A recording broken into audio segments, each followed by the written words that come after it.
Welcome to the IOP Lens. I'm Dr. Sane Ngidi, SIOPSA President.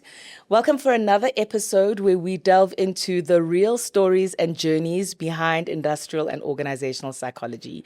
This is about real people, real stories, real journeys, and the moments that shape us as an IOP profession. I'm really excited today to have Dr. Louis Fick with us, and we will be delving into integrity, a very interesting topic. As always, I will give us a little bit of an intro into our guest so we can understand the basis of our conversation today. Dr. Louis Fick, Dr. Fick, is the founder and CEO of Integrity International. This is an organization familiar to us within the world of psychology in the South Africa space.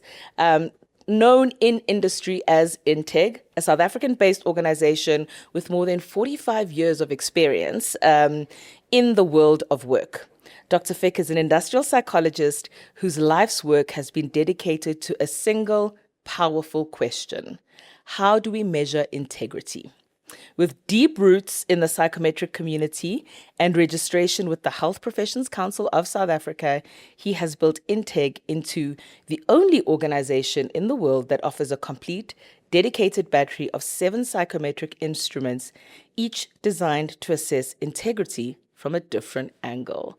This sounds really interesting. Dr. Fick, thank you so much for your time today and for joining us. I'm excited to dig a little bit deeper into integrity. Before we get started, I always start each episode the same way, which is really trying to understand a little bit more about yourself.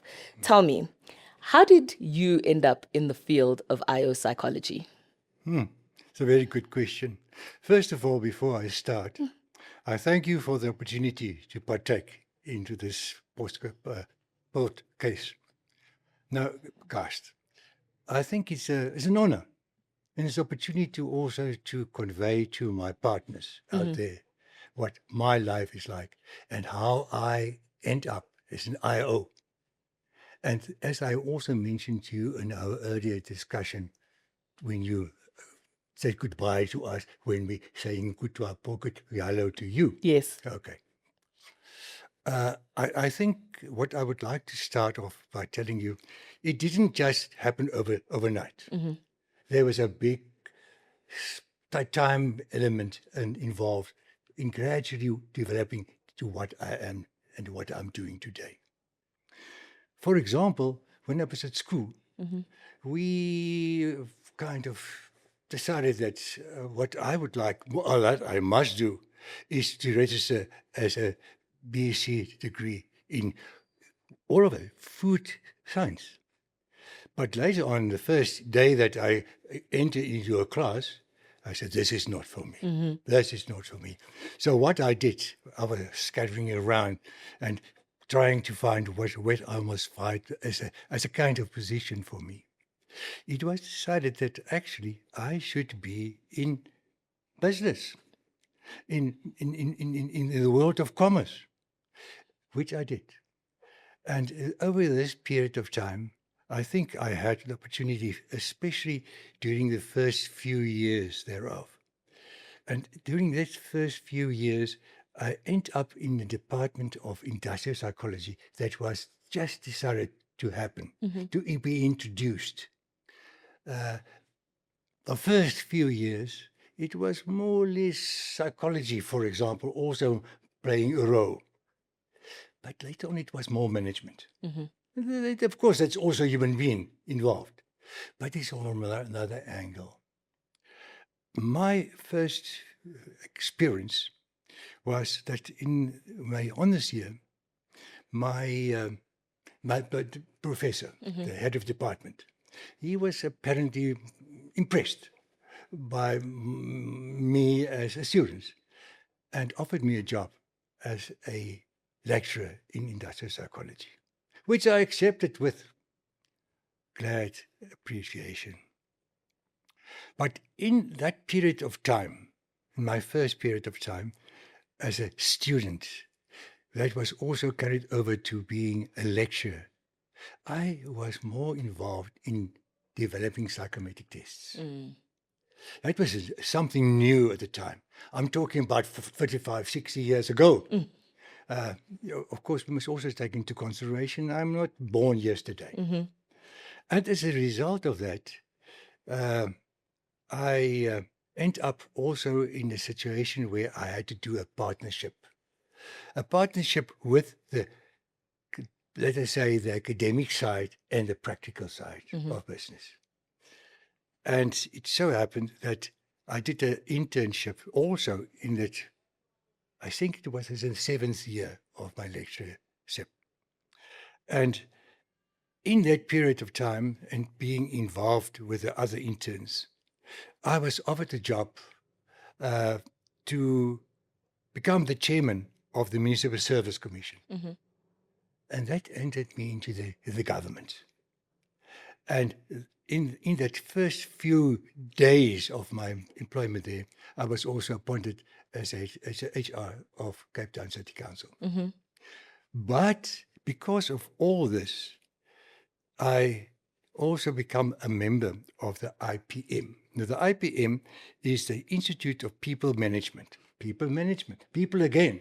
Yes, we know the IPM well. Yes, you know that very well. Yes. Okay, I was a member thereof, but later on, I became also a member of the SIOPSA. And that is where, in the end, I end up where I am now. But I know I'm overplaying perhaps my first years, but it's the way how I get there. Now, as being part of business in the government situation, and here I would like to become more practical in terms of what I did and how I developed it. I become in the first year, as I said, also part of the private sector, and being that, I become part of the HR director of Coopers & Lybrand. Before we go into that detail, I want to ask you a question on, first of all, the really great thing that you've said there is around being part of business, but also the people aspect of business. I think sometimes when IO psychologists tell their stories, they think of psychology in a clinical or a counseling term, but they don't think of being a psychologist in business, which is the IOP. So I think just highlighting that piece is critical. And then I'm interested in your lecturing. What were you lecturing on? And Mostly then in developing psychometric tests. okay.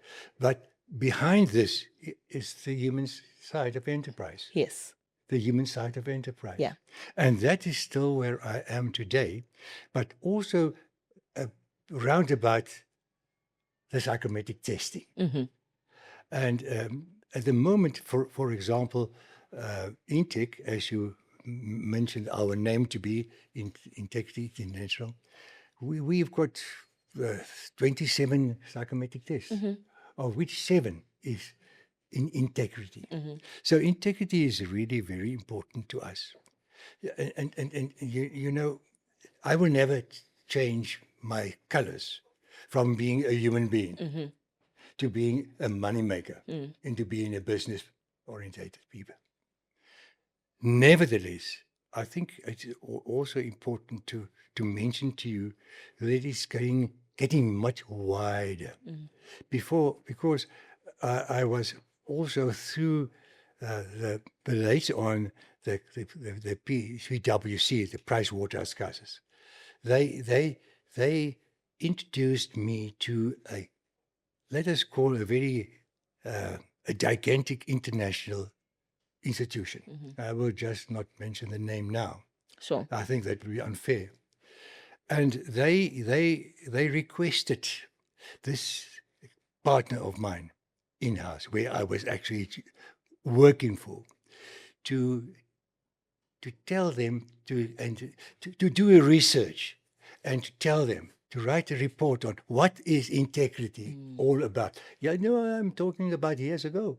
Was that your first taste of assessments in integrity? Yes. Okay. Yes, absolutely so. So we did, but we had to also include 10 other countries, which we also did. It took us about 4 years to do. And after I'll tell you now, 430 pages My of goodness. report. We came to the conclusion that is what it all is about. Now, this with the assistance of this partner of mine, we developed and instituted a 27 research centers right about the globe. So we had the opportunity to also not put our foot only in South Africa, but also in the wider centrum of what the world is all about. Integrity is integrity, wherever it is, and running and developing the culture of integrity. That is actually what I put my finger on. And give us a definition of integrity for somebody. Okay, I will tell you what. I'm going to. I said to you, we've got 7 integrity Yeah. tests. We are now developing the 8th ones. Okay. And it will be kind of introduced during this conference coming. But I would just like to, and here I'd like to make a reference to this last one that we are now developing. And that is, what is integrity all about? That is what you asked me. Now, I would like to give you a definition that we also, here it is. Integrity is an integrated wholeness. The whole person is involved. And to do this, it is developing a culture of integrity. What is integrity? Integrity is associated very closely to a few of these factors. Let us call it factors, yes, but traits, because it's a personality kind of orientation, a test, of which the most important one is honesty, consistency. And I can continue. I've got 10 scales that within this new test. But we also acknowledge the fact that there is also a negative side to integrity. It's not integrity itself that is giving us the human side of it. Do you feel as if there's a universal understanding of integrity? Because I think integrity is one of those things that often comes up when you ask people what their core values are. They might say integrity is a value.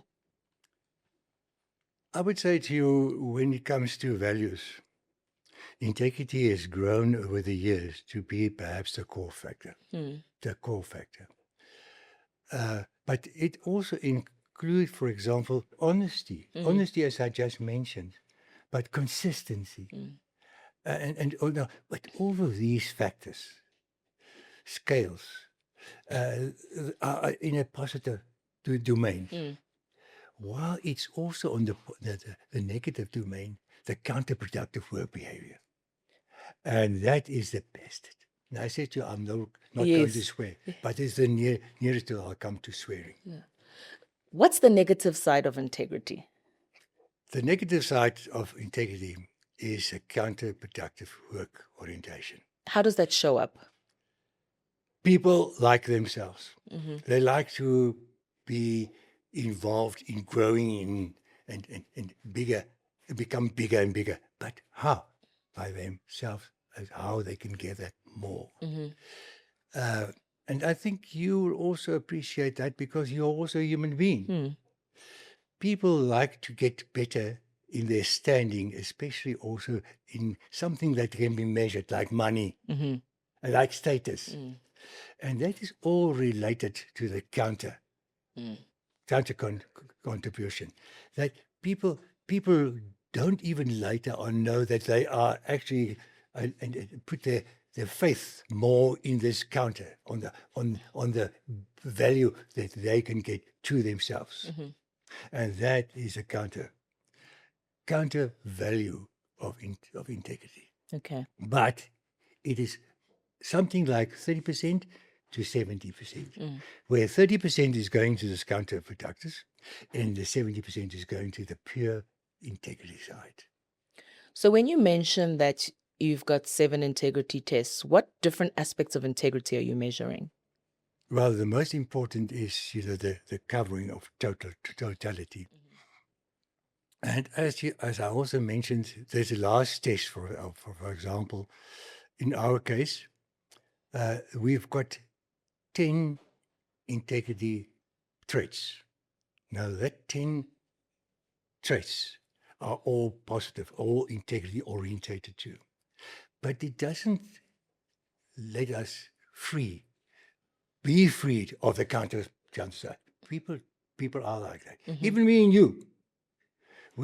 I would like to do my best. I like to present myself the best, But is that really what we want in business? The IOPs, they've got to be something that is developing the difference between people, the culture of difference, and dignity to deal with people, also as managers, to the integrity side of it, with dignity. And so as far as that scientist is concerned within ourselves, to take people with them towards higher levels of what the other person, also the employees, are to come to. Yeah. What's unique about the way in which Intake measures integrity?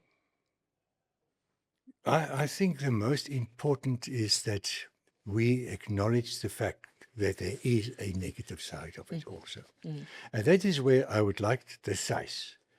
The size was something that we would like also to deal with other people watching to this, hearing this podcast. And that is that it is there. It is something that you can't just ignore, but you must deal with it. And we deal with it not to exploit in that, not to get rid of it, but to live with people and a kind of rolling out the culture of integrity gradually. They don't even know that it is happening, but it becomes them. Because they're part of their human being side. That is the difference. Where some of the other tests are more on the negative sides. Yeah. Because they want to evaluate us to extremely get rid of those people that we don't want in the organization. Like you allow water to come into the swimming pool. They would like to keep the dirty water out of it and only to get the pure water, the clean water in. I would like to say, no. If you really want that person's got the experience and the know-how and the culture, then bring him in. But we will clear him as part of the water. So they are becoming part of the culture of integrity. So what we are doing is actually rolling out the culture of integrity. Yeah. What does that look like practically if you're building an organization and you're saying you want to establish this culture of integrity? What does it look like? What do organizations do? What you actually say, what is the company's business, our clients, they use the test to start with. Screening people. They must be screened. We should know, we must know what is the product that we are getting in. And we must also know that because we are part of a human environment, we will also have some of them that we don't want in terms of the quality of integrity, the culture of integrity. But with that information to our disposal, we are also part of being in control of how we can improve them to become the product that we want. Great. So that is what companies doing about using integrity for. And I think that's the right approach. But not to concentrate only on the negative side, on screening out. We shouldn't do this. I don't think this is a responsibility that the IOS has got. That's why I said to you also earlier today when we met. Yes. The people that we are allowing in are people that we believe will also partake and increase the level of integrity. And that is something that doesn't happen overnight. It's a gradual process. So what we are saying is, what we also mentioned there, is that is what we must allow people in the organization to know and become part of the development process. They know that. You don't keep them out of it. That is not something that we are doing to them. That is what they are developing with us. So we assess people for integrity, and we ensure that we're getting people at the levels of integrity that we want. And where we find that maybe it's not 100% of the level of integrity we want, we develop a culture where we instill, build a culture of integrity. Yeah. I think that is something that we must also discuss here as the part of me coming to what I am now. When I created my own organization, the first few years was actually more or less concentrating on assessment centers, because that is where you really interview and evaluate people to the deepest core from all sides, all angles. But because of that, a major portion of what we did in the assessment centers, and we did thousands of them internationally, but also in South Africa, was to roll out the culture of integrity. And I think what we are saying in that process, if you do that way, you do it open-minded and share it with your partners, you are getting the best kind of product at the end. I want to leverage your experience, Dr. Fick. How have you seen the IOP landscape in South Africa evolve? Let us put it this way. Psychometrics is just a measuring tool. And that is what I'm specializing in. But there is also the human side, the IOP. That is where the IOP is coming in.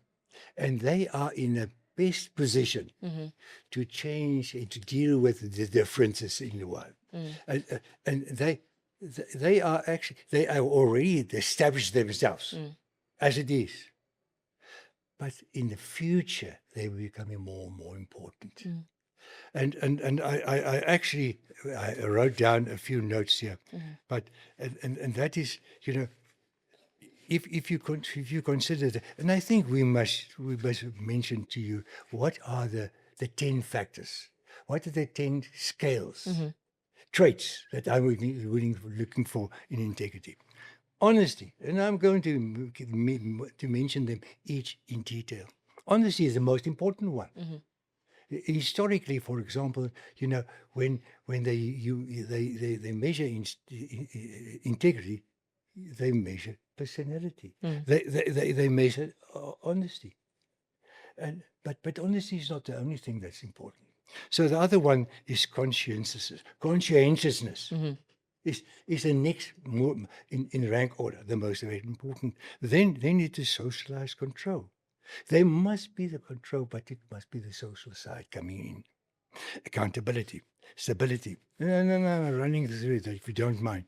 And the next one is agreeability. That is very important. And then dependability. But you know that. But we must look for it, and we must measure that. Trustworthiness, very, very much important. Fairness, and then modesty. Us, the IO, can't be there for themselves. They must be modern people. They must be people that will be acceptable to everyone in the organization. And that is the biggest difference that we've got in South Africa. I'm saying this with honesty. I believe that is the With's approach of managerial style. They are dictators.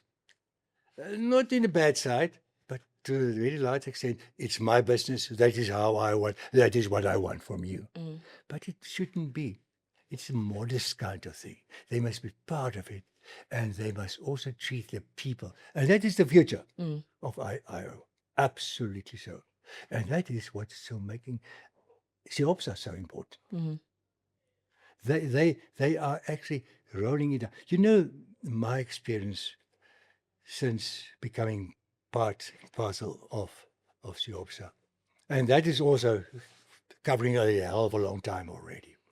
And most of the time, I was the main kind of financial supporter. And the reason is there for a reason, for a very important reason, and that is let it happen with the professional side. What is SIOPSA all about? SIOPSA is there to bring them together and to hone them into their role, the role that we just discussed. Yeah. So I hear you, Dr. Fick, speak about IOPs, the importance of the role of IOPs themselves, and the importance of the role of IOPs that will continue in the future. You've spoken about the integrity itself and how it's measured using the 10 factors. When we think about the future of work and this generation of AI, etc., we're going into, does how we assess integrity change or evolve? Can I read something to you? Sure. Please, I'd like to. The future. And psychometrics and the psychometric assessments are playing a very important role. But psychometric assessment, we become more continuous, contextual, data proven, and integrated into the organization decision making. Their decision making of the organization, that will be their front, that will be the front that will develop. And what is also that is also the front of the contribution of the IOPs. But nevertheless, you know, one of the issues that you also mentioned to me in the earlier discussion is the role of technology, because that is very important. Technology is very important. Now, I'd like to also read this. Technology will enhance prediction, predictability, scalability, measuring, gauging, realism. And in this whole problem, the whole process, it is giving management more of a control over what the future is going to be. And that is what we like. That is what we involved in the culture of integrity. In the end, the organization has become a cultural person, a culture person-orientated entity. I want to explore integrity as a construct or how you measure it. Does it matter where in the organization a person is? Like, is integrity more important at management than it is at middle management or entry level? Does it matter where a person is in the organization? Yes. Tell me more. Definitely so. You know, people, when you give them the free hand and you give them a sensitive situation where they are the final decision maker, then you're becoming very sensitive, very careful. You must trust. And that is where I think the difference is. You must, let us take South Africa. We have changed significantly, but sometimes I also feel steps behind, dropping behind. Why? Because we are becoming more and more so when we've got the authority and when we've got the opportunity, we abuse it. Now, that is my answer. That is telling you all. But that is the negative side of integrity. That is not the culture of integrity. Okay. So when individuals are in positions of power, decision making, that is where integrity becomes more important. More important, you summed it up better than I can. That is really what it's all about. But it must be something that we force down on them. It must be something of a natural kind of part of them. The culture of integrity. Yeah, so I'm getting it now. When you speak about the culture of integrity, it's not having integrity as a standalone. It's what we live and breathe as a part of us holistically. Well, I don't think you need me in this position that I'm now, because that sums it up absolutely correctly. Yeah. Let's go back a little bit to your story of SIOPSA. How did you become a member? Tell me a little bit about that. You know, you see this shirt of mine. We call it a Mandela shirt. Oh, I love it. It's a beautiful shirt. It's beautiful. But Mandela, he wears it. But he was also on this island resort. You remember? Island resort. It's the first time I've heard it described as an island resort. But you know, that is the positive side. That is the culture of integrity. But you know, in the time that he was there, the world out there in every kind of natural kind of openness within a country, there you'll find a little call for release Mandela, release Mandela. Because they want, that's the right thing to do. But Mandela was there because of some reasons, whatever the case may be. So they wanted to see, is he actually developing? So what we did in that process, I met him twice in a year. What did I use? The integrity instruments. And you know, slowly but surely, I also succeeded, I believe, in a small matter, in a small sense, for him also to become more culture integrity orientated. And then in the end, my reporting back to my bosses, so to put it, is yes, he is ready. And he was a fantastic example of integrity, international. So that experience, how did that fit into your career journey, Dr. Fick? You know, I think it is quite obvious that the more successful your tools are and the more powerful they become, you must be very sensitive also in how you use it. To say to a person, for example, in presenting his reports, results, you don't want to give him a negative feeling about himself. And that is actually what I think we are trying to do, and I think we are successful in doing so. It was up to now, we didn't allow the counterproductive work in decision making to enter into our assessment of integrity. But that is why the latest instrument is coming in. It is giving you both the sides, the positive and the negative side, and how we can actually involve both of them in developing people. You can't develop an organization to its optimum if you are only hammering on the one side. You must also look at the negative side. What are the various contexts in which you can use integrity assessments? Because I think we often think about it in corporate, but in that example you gave, it was a different context. So what are the various contexts where integrity assessments might be beneficial? I indicated to you previously that, you know, there are certain job types where it's more important than others. The more sensitive positions. Correct. The greater the risk, you know, this kind of thing. But we're also talking about the future. And that is, when we're talking about the future, it is actually to walk away to a certain extent from the power factors within our country. This is also organization. It's just the kind of the government. The government is also organization. So we must do the same there. And I think to a very slight extent we are succeeding in that. But what is important now, it is being recognized, but will it be used? You know, you must remember that because of the fact that they are ministers, etc., with authority and power, they want to keep it. But there is an election coming up.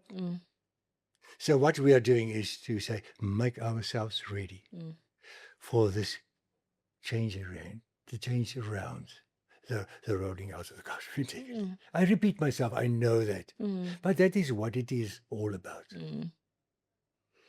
I think what's also interesting in that context is often we speak about the impact or influence of IO psychology, and that as IO psychologists, we want to be influencing policy, influencing legislation, influencing more broadly. And I think what you're describing talks a bit to that.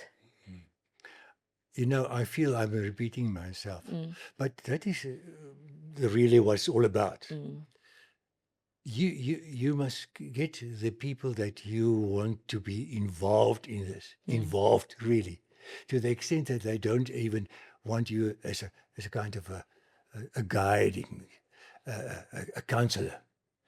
We don't want to be counselors, not outside counselors. It must be internalized. And that internalized involvement is also applicable to government, to any kind of organization. And that is, I think, what we should take to heart and to say, but that is what we would like to do. I'm getting older, for example. But I found that we are growing tremendously. We are going internationally, much more than internally. But it should also come down to each individual organization with its own kind of expectations. And that is what we would like to involve in developing. Again, it's a integrated wholeness. Integrity is an integrated wholeness. And you cannot ever just accept the fact that you've now succeeded. You never succeed. There's never, and it's always an ongoing process of getting better and better, and more cultural orientated in terms of integrity. When just before I said, no, go for it. We mustn't say this is the only thing. Integrity is not the only thing, but it's leaping on to much more. But we must nip on to others in the process. So a perfect run up to my next question, which is, when organizations, or whatever the nature of an organization, when they assess for integrity, are there other common batteries or attributes that are assessed for alongside integrity that almost they work well in parallel to each other? Fantastic question. Yes is the answer. Research put it down, major research over years long period, that psychometrics is very important. But the most important when it comes to predicting a person is a cognitive side, the cognitive domain. So we would say to you, the cognitive domain is the most important predictor of work orientation, work success, behavior change, etc., etc. But what is the next level of what other tools is playing a role? The second one's integrity. You can have a kind of a financial big boss, an Einstein, the cognitive, fantastic. But if he hasn't got integrity, he doesn't help you much. They are running hand in hand.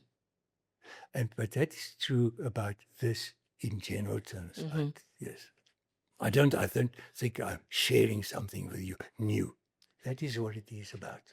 Yeah, and maybe my question is, so one, we assess for the cognitive reasoning. So do you have the cognitive capability to Yes. lead? The second is the integrity piece. Yeah. What about something like emotional intelligence? How does that play in? Emotional intelligence, to a very large extent, is part of cognitive. Okay. Emotional intelligence, we've also got a personality test. A very big one, measuring 90 different scales. You know, that is a fantastically wide thing. But one of them is social knowledge. It is also knowing yourself. But social and dealing with people is always very important. If you can't deal with people, and I think I also mentioned that before, if you are not involved in people like people and dealing and serving them with integrity, then you have lost. And that is what social intelligence is all about. Looking back on your career, Dr. Fick, what have you enjoyed the most about IO psychology? I think, you know, I am perhaps misinformed, and I'm also conveying this to you, I suppose, by implication. But it is to come to the conclusion that you can only, an organization, any group of people, and you yourself also, you can only be successful if you are successful in informing, in involving people into growing themselves with social inventions of what you are as a human being. And the human being, that is the employees. Not management, but management is the most important also in bringing in the culture of integrity. Because they must be the ones that are being seen as in control. They also want it. They are the first steps. I've actually put a word to that, and I know when I put it down, it's not fair, but there is no such word, I suppose, but I won't come to this that easily, but it is, you know, they're the space kind of runner. They are they are the most important group in the organization as far as rolling out the culture of integrity. They are the space, and it is not us. It's not the IPs, the IOs, but they are actually also working with management. They are the most important people and the closest to involving also that orientation to them. And they must run it in front. They must be seen as that is what we want in this organization. So what I'm hearing you say is leaders are almost the custodians of culture in their roles. Said and done, my dearest colleague. That is what it's also about. If they are not in, nothing will happen. As you think of SIOPSA as a society, us as IOPs within the space, from your experience, what advice would you give to this new generation or this next generation of IOPs? I think what we are saying, we must start somewhere. But the start is already there. If I come back to the government, for example, you know, we did a lot of assessments to them, and we have given back information regarding the results of the test, etc., etc. But in the process, how is it being conveyed to the decision makers? And that is where the IO practitioners is coming in. They are the best people to do so. And that is the future for them. And that must be part and parcel thereof. They may not be the highest income receivers within the organization. They are becoming the most important role players in making a success of this rolling out of the culture of integrity. Yeah. But full stop. Yeah. And then as we think about Integ, where are you now as an organization? What excites you? Where are we now? We've got 27 research centers around the globe. We've got the biggest partner, role player as part of us. With them, we haven't got the finances, but we've got more than enough because of that. Because they also want it, and they are also in that role in the world to do so. I would love to give them the name of the but I think that would be unfair. But I think that is what we are saying. Where are we now? I think we are already in a situation, in a space where we are the best partners in the future, for the future. And if we are not doing that, we are losing out somewhere along the line. I ask all my guests, Dr. Fick, to end us off. Is there a quote? Is there a closing thought that you would like to leave our listeners with, whether they're IOPs, HR professionals, people interested in this space, anybody listening? What's the message you want to leave them with? I would like to leave behind the word of the day, as you put it, somewhere along the line. And about 50 years ago, a little more than 50 years ago, I established a slogan: integrity differentiate, integrity differentiate, integrity differentiate. He was about what it differentiates to the better. And that is what we want. But we also want the role players, you, me, all of us, but especially us, to convey people that the more integritous the organization is in its functioning day to day, the more it differentiates to success.